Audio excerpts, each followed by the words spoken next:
Hey, what's up, ladies and gentlemen? It's me again. It's your boy TeaRon. It's TeaRon, period. And I want to get into something special today, something that's near and dear to me.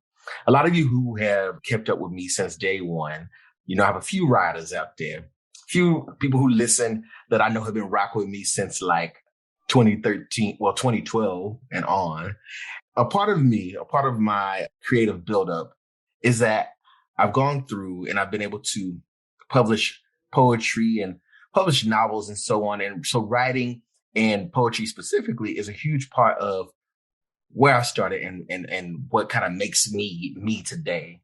And so I'm excited today to sort of get inspired, if you will, or get back in touch with some of those roots through my friend here, guest today that we have on, Mr. Orlando Taylor. Orlando, why don't you introduce yourself to the listeners and tell me, how are you? What's up? What's new? Hey. Thank you. Thank you. Appreciate you for having me. Appreciate because it's a blessing that anyone would want to listen to what I have to say. So I appreciate you having me on the show. To your audience, my name is Orlando Taylor. I'm originally from St. Louis, Missouri. I currently reside in Northern California. And I've been writing probably all my life since I could write. I was one of the kids who was kind of like a precursor to Huey Freeman from the Boondocks, always into books, always into something scientific or mathematic, and always preferring kind of those kinds of things over the typical things that people would think that kids would be into. When I was in St. Louis, growing up on the north side of St. Louis, I, eventually started working with this volunteer group called St. Paul Saturday's Manhood and Leadership Development Program. It's a program that works with young African-American males age 5 and up, helping them in school and, get into college and to fulfill their dreams and being mentors to them while they're in the program and continuing to hopefully create a brotherhood or connection even once they leave the organization. And it's an organization that has been around since the middle 80s, about 84, and it's still going strong. And there are still Black men who are trying to be responsible for the youth in their community there. So it's a beautiful program and I enjoy being a part of it. Poetry means a lot to me. I think the first time I really was completely blown away by how powerful poetry could be. And that's when I was in probably middle school or high school, and we were covering the Harlem Renaissance.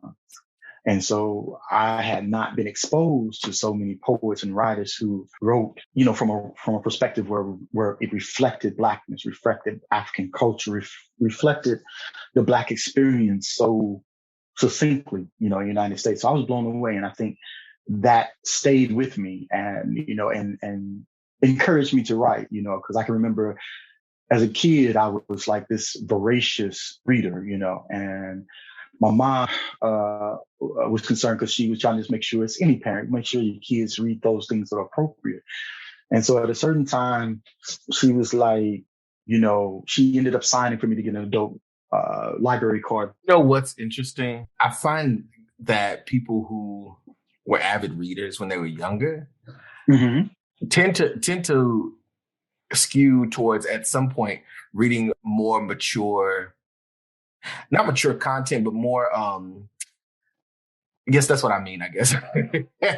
So it's so funny that you had that same experience.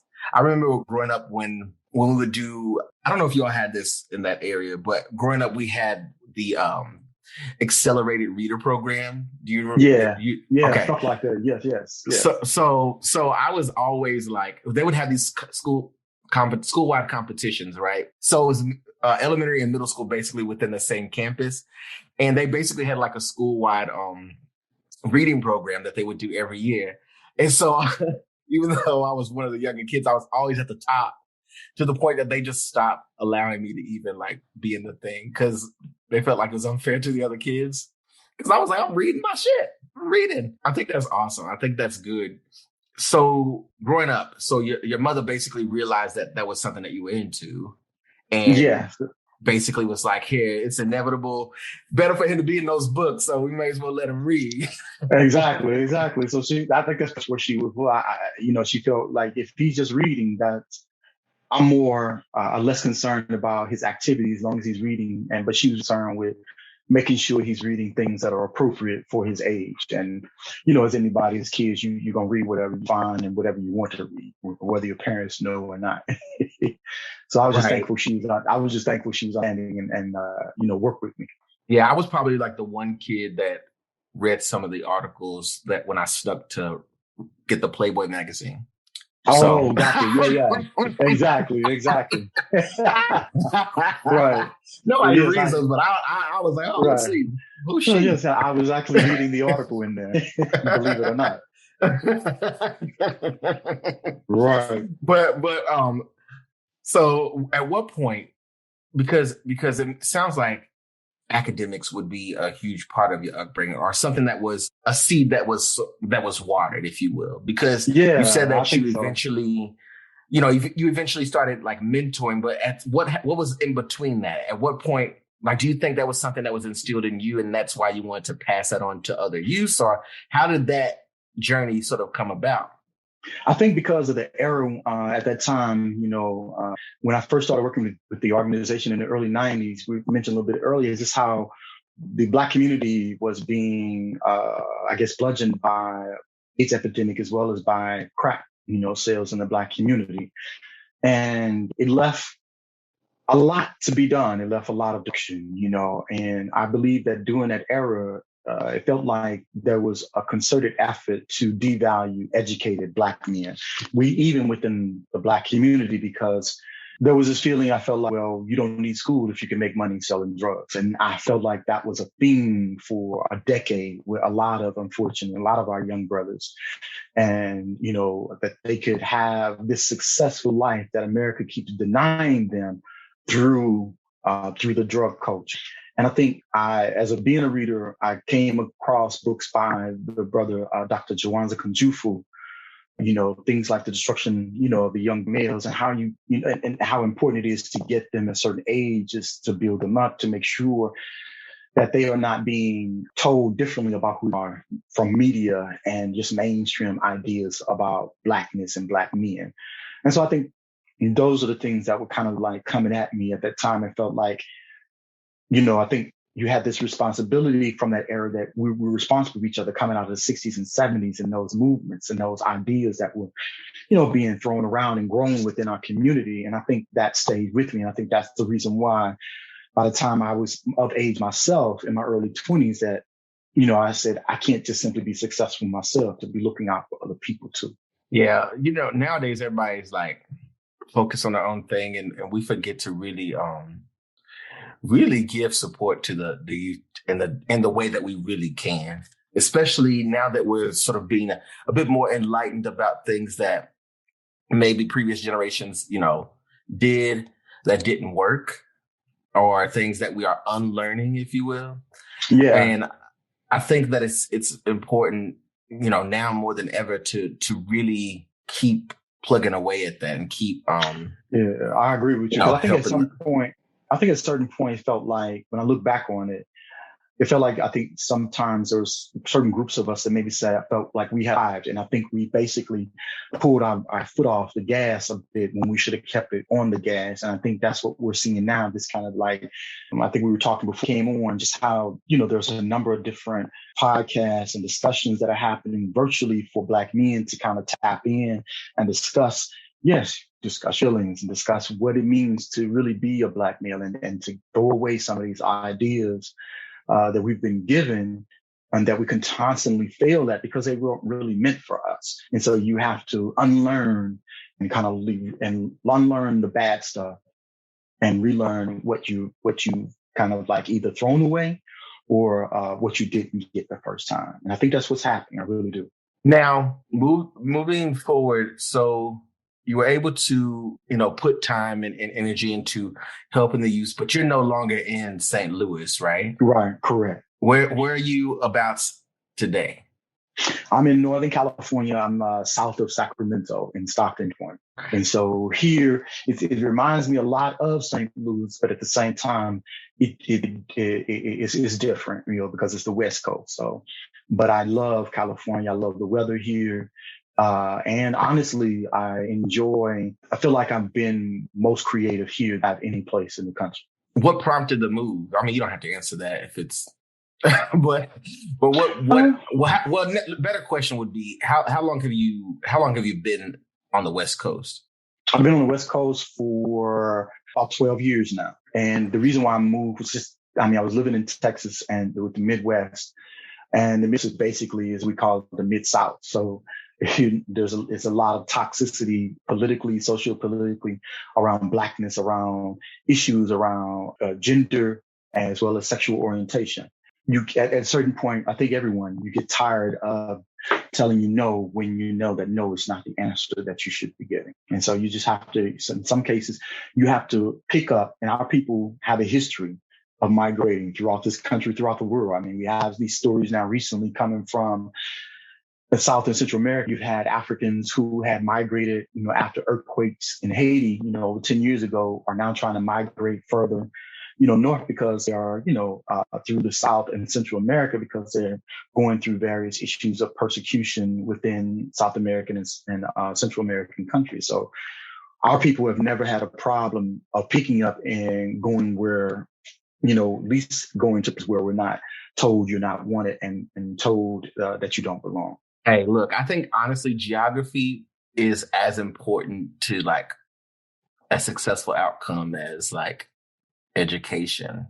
And, it's not something that is discussed in that way a lot, like not directly. I don't think that people are like, hey, yeah, when you grow up, you should get the fuck up out of here. But yeah. And but honestly, it's funny because I do that. I tell people, even like, particularly like in my family, like when I have like the group of young ladies in my family, my nieces, a group of them were graduating all around the same time, like about 5 years ago. And all me wanting to know about the next steps and, the experience, what's the college life experience?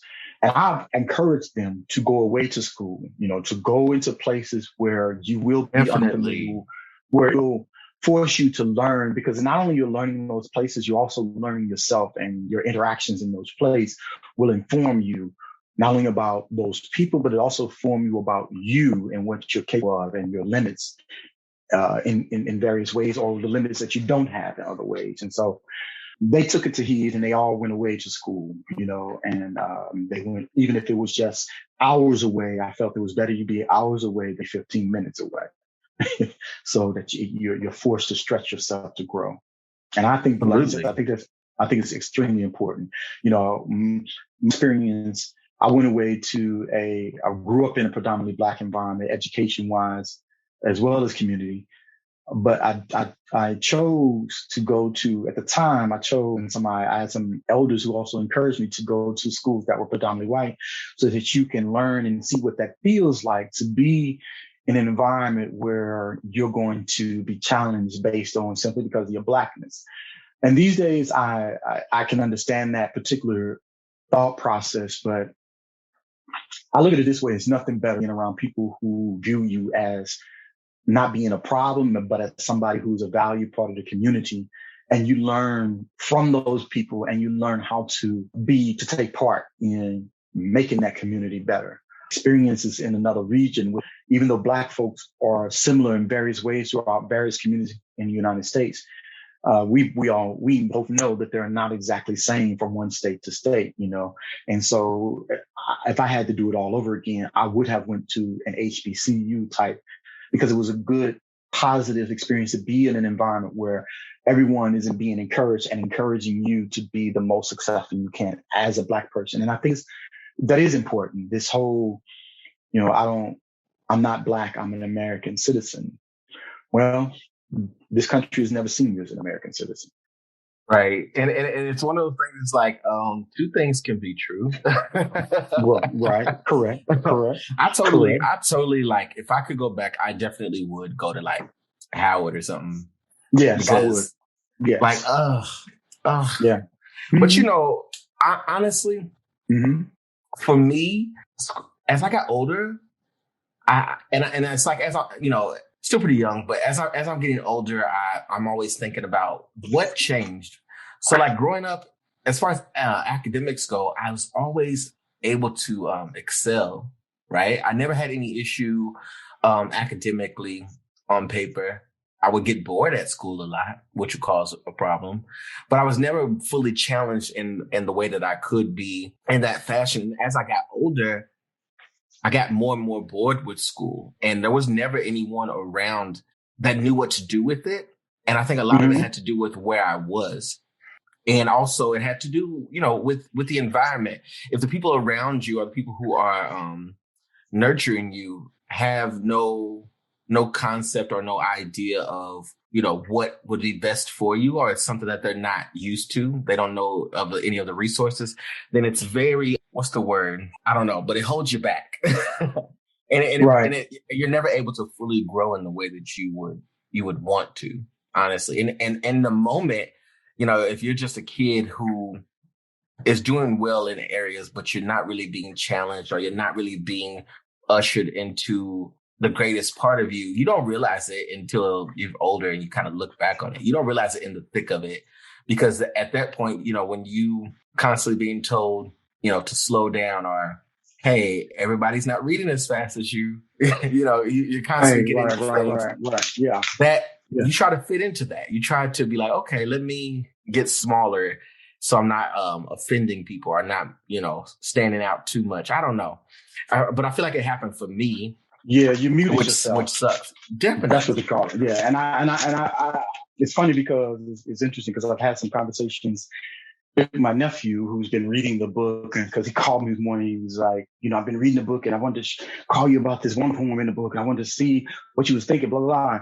We got in conversation, and one of the things he was wondering was like, I guess, why did it take me so long to do the book, get the book published? And I was told him, I was saying how I felt like in my life, I had muted myself. I had certain expectations people have of you, or you mute yourself because certain people don't think you should be able to speak as authoritatively on this, that, or a third as they do.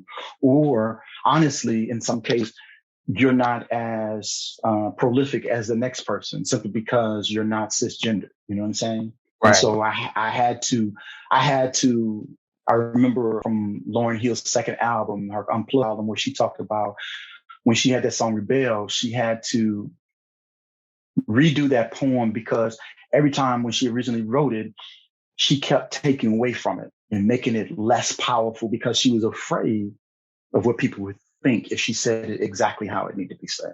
And so she was muting herself. She was chopping away at the things in that poem. And really, when you're doing that, you're really chopping away at yourself, because the poem is an extension of yourself. I tell people all the time, a book of poetry is like a book of children. These are all natural extensions of who I am, and they have some type of emotional or spiritual connection to who I am. So it's like a child of mine. And so in that same fashion, I think that's how she was, she felt this poem and this song I'm writing is supposed to be this very powerful thing. But every time I read it, I'm taking away from it, taking words away from meaning from it, because I don't want to deal with the smoke that might from it. And I think sometimes we mute ourselves like that in a similar fashion throughout life. It's self-destructive behavior. It's some of those things that you end up doing that you don't even realize, like, you are causing harm to yourself in that way, and Right. it's like, damn. The minute you do this, like, why did I do that? Why would I? But right. You're like, well, why did I put a finger to my mouth and say, be quiet? Yeah, nobody, come on. Mm-hmm. Switching gears here. So you did mention the book, and that you said your nephew was reading it. Honestly, when my nephews and stuff read my work that I've done, I'll be like, please don't read that. Well, these are adults, so I'm good. These are older folks. I think the youngest one right now who's reading it is 18, so they're all old enough to handle the content. So I want to lean into the book quite a bit. The book is titled "My Scars Are My Birthmark." You know what's funny? Sir.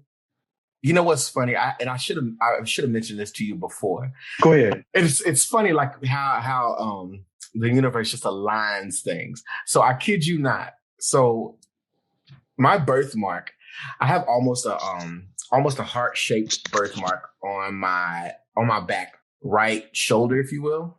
Okay. But it's on my back. I don't know what that's called. What that's called, your shoulder? I think that's your scapula, I think, or clavicle. Go ahead.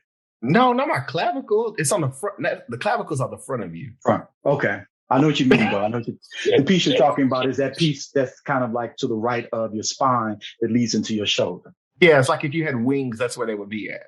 Correct. I understand. Clearly, we are not any sort of Biology doctor people. or scientist, no Correct. biologist. Right. But yeah, so I have like almost a heart-shaped birthmark there, but literally directly underneath that, because I was a pretty rough kid. So I just did all kinds of shit. It's faded over time, but I actually had a scar that went across my back that almost underlined my birthmark. Oh, It's okay. gone, it's faded over time, but it's fun. It's funny that when I read the title of this book, I think of that. I could have just sent you a picture of my back for the cover of the book. Exactly. Because because that's really where I got it from. Just the scars that we experience in life. The things happen to us, both physical, mental, and spiritual. It's almost a birthmark to your a birthmark or a representation that you are alive and you have been born into this life, you know what I'm saying? And you're living it the best you can. And these markings are kind of like a pathway or a roadmap to your experiences sometimes. You understand what I'm saying? Right. And that's where the title came from. So with this book, with that title, each of the poems included in the book itself, are those you basically revisiting those wounds, are the things that cause those scars, or is it you reconciling with, you get what I'm going? Both. I think it's a little both. Because the scars, I think, even when the scars are not directly yours, they influence you. So to kind of tell a dark story, when I was 11 years old, I happened to be upstairs in the house and I was taking a bath and my mother had said something to me and I was 11. I was coming downstairs, and I happened to be in my little whitey tighties and I could hear outside a loud commotion and violence of people. So when I just opened the door, despite the fact I was in my whitey tighties and because it was such a weird sound to hear all the screaming and the noise that was coming. And as I opened the door, I saw this sister who lived across the street with me with her kids and her boyfriend. And she was coming down the steps and running across the street from where she was to a house that was a couple of houses on the same side of the street where my house is, but a couple of houses up. And it felt so surreal that she was in slow motion because her boyfriend had set her on fire. And she was screaming and she was running and she was running towards a group, and it just happened to be a group of Black women outside. And she was running towards them and they put her out. So even though that isn't my physical trauma, there's trauma that I experienced by seeing that. And so I talk about that in one of the poems in my book where I kind of bring that up. I think it's a line where I said, I learned how to scream. Should I say I learned how to sing True Soul, after I saw the sister screaming in the streets. You know what I'm saying? And so that's a scar. That's a scar. It definitely is a scar for her, but it is also me seeing that as an 11-year-old boy, to see that's also a scar. That's part of my birthmark of living in this world. You know what I'm saying? Ooh, and so I try to speak to various things. Some things are just things that are happening to Black people or to happening to women, Black women, or happening to men, but it didn't necessarily happen to me specifically. But these are things that I'm still intersecting with or tangent to or parallel. You know what I mean? So I try to bring those out in the various sections. So one section deals directly with, I believe, my own personal issues, whether it's trauma, whether it's love, it's up my old blues. That's the first section. And then the second section, I look at is poems that look at basically the conflicts within and without. In other words, myself and my conflicts with the world directly. And then the last section looks at poems that kind of looked at directly at my relationships with other people. and how those, those poems are basically really centered around relationships, either with other people, groups of people, or maybe even possibly say my relationship with America, if that makes sense. Listen, don't get me started on my relationship with America. Exactly. But Exactly. It's a layered and dark relationship. Yeah. We'll get into it. Don't you worry. But staying with the book, I want you to talk to me about, because these are parts of you. These are things that you're sharing with readers, with poems, since they are completely expressive and a lot of times come from places that you don't really want to go, or places where you can't necessarily discuss, or you don't have a way of talking to someone like in just a standard conversation like we're having. You just can't be like, oh, hey, this is something that happened. So poetry allows you to articulate or sort of paint a picture in a way that's like, I can share this pain with you. I can share this moment with you, and allow it to resonate with you in the way that I designed, if you will. So it kind of gives you a bit more control. But is there a poem in the book that was rather difficult for you to write? And if so, sharing that part of you, would you be willing to share some of that with us? Yeah. It's a number of them in here, because the things, as as being a writer yourself, you often are trying to find ways, as my instructors would always encourage us, to go deeper. And they would use the term "be going deeper." They made in your writing become naked. Don't be afraid to take off those things that are hiding the pieces that you need to talk about in that poem, if that makes sense. You try to be as naked as you can, when talking about that issue.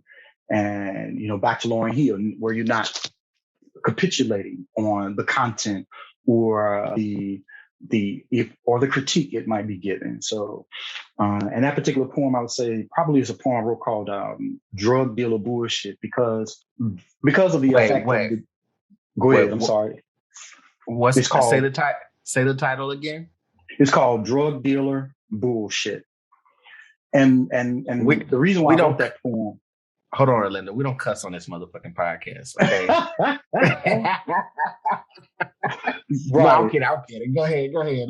Let's get into it. And so what the poem is about is just basically, my issues with kind of the bravado and kind of how I felt like a lot of the drug culture was looked at as being, this belongs to you as a Black person, as the Black community. This is your thing. This is Blackness. This is the Black experience. And without having, any real critique of the effects and the people. And in some cases, we still haven't really sat down and had kind of like truth and reconciliation style conversations. And I think it's needed, about it. But I can read to you a couple of stanzas from it, just kind of give your audience a little feeling about where I was coming from when I wrote the poem. Again, it's called Drug Dealer Bullshit, and it is on page 61 in the book. And it says, there you are, holding your manhood in your hands, paying so low, the back pockets fall to your knees, a thug for sure. Standing on a street corner, staring down folks with the hardest face. Practice hours in a mirror for mama's place. Hand-to-hand illegal transactions, pursuing the American nightmare, money, power, and sex. No consideration for the precipitation of European thinking, bringing to our people, take whatever and leave nothing. System is raping you of your freedom, but they caught you with 5 rocks. Possession is a bitch. Hasn't dawned on you how each night you rip the innocence from your own community as she screamed, please, baby, please. With a jack-o'-lantern grin, you pushed her on her back and forced your erection deep into her skin again and again, releasing a potent, euphoric cream she can never get out of her dreams. Drug dealer bullshit. I don't know if you can hear these. These are that's me snapping my fingers. But I feel like you could be so mean. I'm just kidding. I think we all have the potential, because it's funny because that was scary. the my mother said sometimes the most passionate and deep people will come some of the fiercest people you ever meet. It's because they're so devoted to, I think one of my things my mother said, sometimes when you're so devoted to being best at who you are and also getting the best out of the people you love, you don't have a lot of patience for BS from people because you know what they can be and you're looking for that better of them. It sounds like me. No, I'm just saying. So if you like, I can do you another. This one is called the Black National Anthem. My country, 'tis not for me. Sweet land of liberty, of thee I still cannot sing. Land where thousands of my fathers died, leaving no room for pilgrim's pride.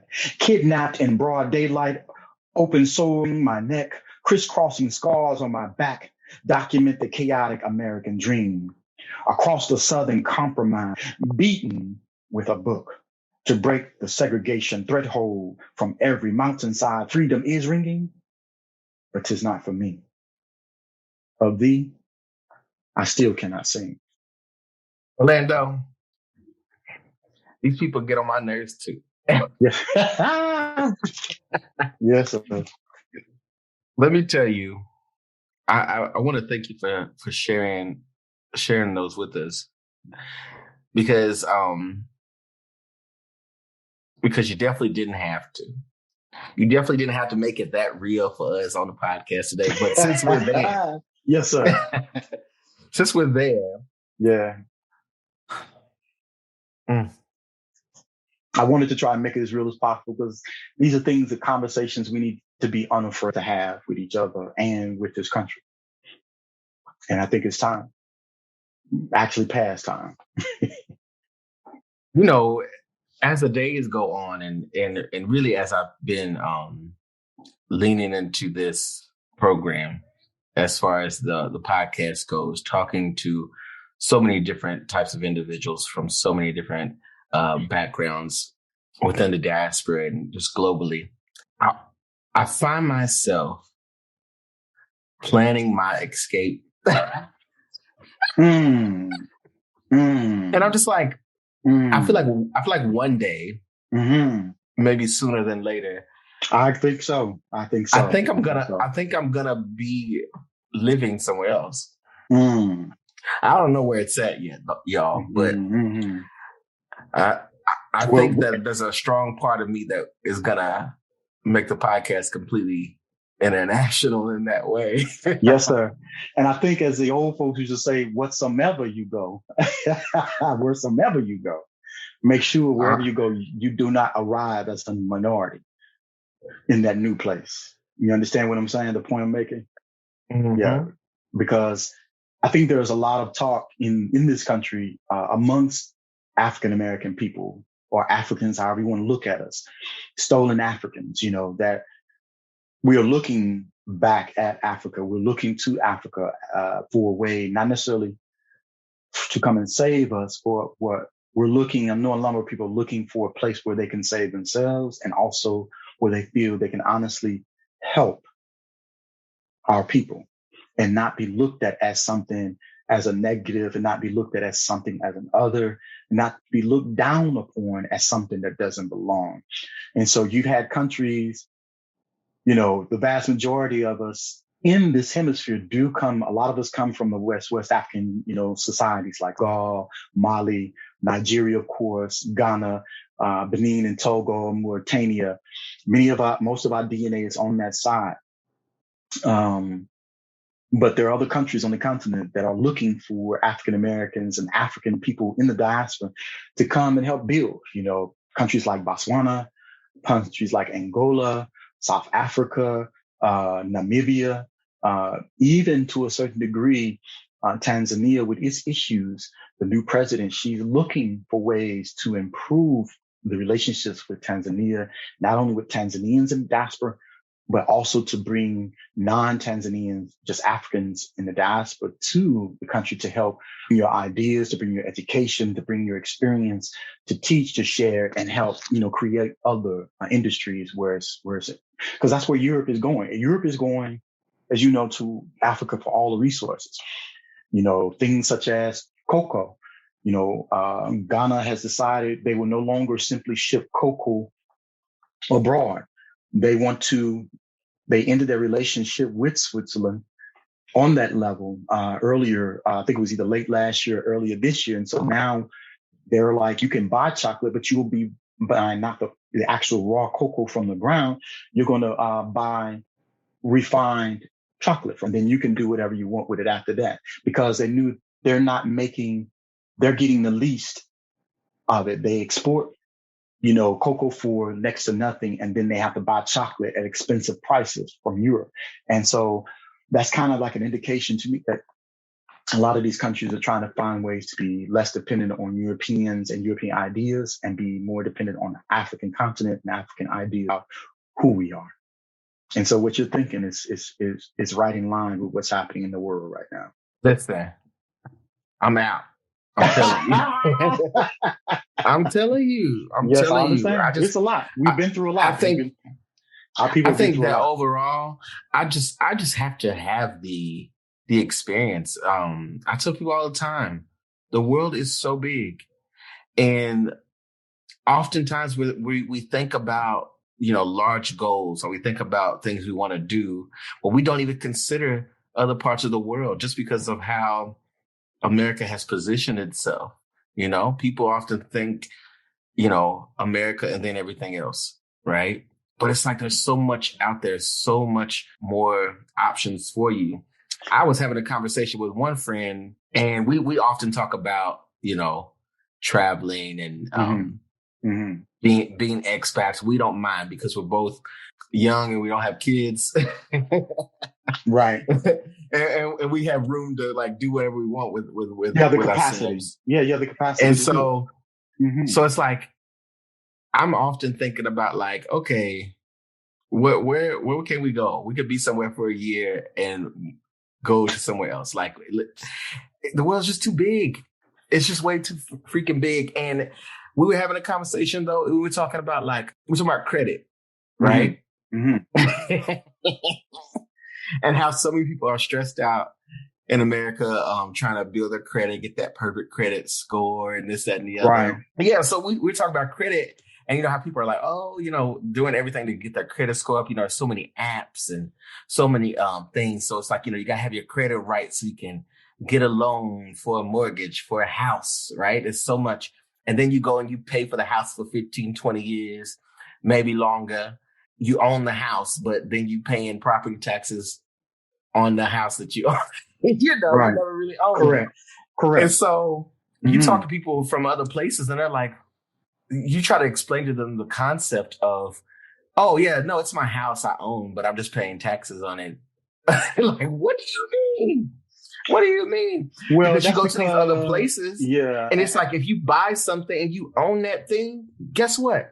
It's yours. You bought That's it. because in many of those countries, they've figured out other ways in their infrastructure to in order to fund. So a lot of times, as you know, in this country, property taxes help fund local governments and education and other things. And I think in other countries, they found other ways to that, and they don't tax your property like that. Like you said, the yearly property taxes is unknown, unheard of in certain countries because they don't do that. Those taxes that they will be collecting from you, that would help pay for all various other things like infrastructure and that kind of stuff. They just find other ways to collect it and not your property. And then you go and it's like, oh, I spent all these years. I got an 800 plus credit score. And then you go and an opportunity comes up somewhere else, and nobody's asking to run your credit. Correct. They're just asking if you got the money. So what country, if I can ask, what countries would you consider to be moving to? I'm casting my net wide. Is all I can say right now. Understood. I haven't dropped a pin on anywhere yet, because even then it's like, I don't know if I would want to stay in that one place. You know what I mean? Yeah. So I'm just open to like moving about. Correct. And like I said, for me, wherever it ends up being, it will be in a place where I'm not going to be an other. So that pretty much lets you know where I'll be looking. Amen. Your blackness is not just your skin color. It's your culture. It's the music. It's the community. It's the experiences you have. It's just simply not saying, well, I grew up in the south side of this city and it was run down. We had a lot of drugs. We had a lot of gangs. We had a lot of poverty and we had a lot of lack of education. And so that's the Black experience. And there are people who actually think that that is the Black experience. No, that's just the experience you had as a Black person. That's not, quote unquote, the Black experience in this country. You know what I'm saying? And that's not the definition of who you are as a person of African descent. That's just your experience based on this system in this country, you know? And we have to move away from being afraid of ourselves, being naive about our history and naive politically about what's happening. I mean, because as you can see, the things that are, particularly in some of these southern states with the laws that they're trying to pass, you know, to restrict voting as well as around women's rights, it's just madness. And so, honestly, I don't see another way of you having peace than spending more and more time away from certain kinds of thought process. And the only way that happens is if you leave this country in many cases. Lando, I completely agree. 10, 100 million, 1,000, bajillion percent. And I can't wait to see where we end up. Yes, I'm with you on that. I'm with you. I'm there with you. So we're getting close to the end here, but what I want to do, Orlando, all right, because I feel like I got to just keep talking to you about this, but we want to give the people too much. But what I want you to do is take a moment to just explain to people what you wish to accomplish with your book, with My Scars on My Birthmark, and then let them know where they can find it and where they can find you. All right.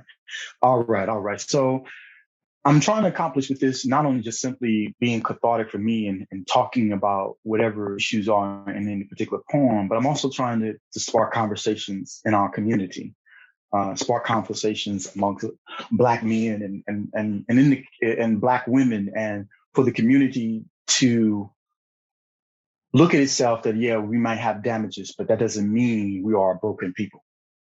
And sometimes I feel like we shy away from talking about certain issues in the community because we think that if you talk about those damages, you're saying that we are broken people and we are beyond repair. And that's just not it. I think you become more and more beyond repair the less you're willing to talk about the things that have hurt you and damaged you. And I think that's what this is all about for me. And you can find the book on Amazon.com, My Scars on My Birthmark. Just do a search on Amazon. You can find me on IG at Olaorun_King. And brother TeaRon is going to put that in the chat so you guys can see that, all of my links, as well as I have a website, www.Kuumba Concepts, as in Nguza Saba from Kwanzaa, Kuumba meaning creative. And so that website is dedicated to me and my partners. We're trying to create various properties that will reflect our Blackness throughout the diaspora. And we want to be able to write for film, for television, for animation, and for comic books and print of all types, so that when you see that name, Kuumba Concepts, you know, oh, I have no doubt that this book or this film or this television show or this animated series is for me, and I'm going to find myself, and I'm going to dive right in. So that's what I'm hoping. I love it. I love to hear it. I love to see it. And I love just conversing with you. As we wrap up here, to my listeners, yes, I am going to put all the information in the show notes. And also, you know what you can do. You know, as a listener of the Ubiquitous Blacks podcast, that you can always reach out to us, send us an email with a question, query, whatever you want to do. Just reach out. Let me know that you are there. This is a two-way street. Don't leave me out here by myself. You understand? And that's ubiquitousblacks@gmail.com. And then if you are listening to us on Apple Podcasts, be sure to leave us a 5-star review and a rating on there. And also for all of your other various podcast platforms, go ahead and follow, subscribe, like, whatever you got to do.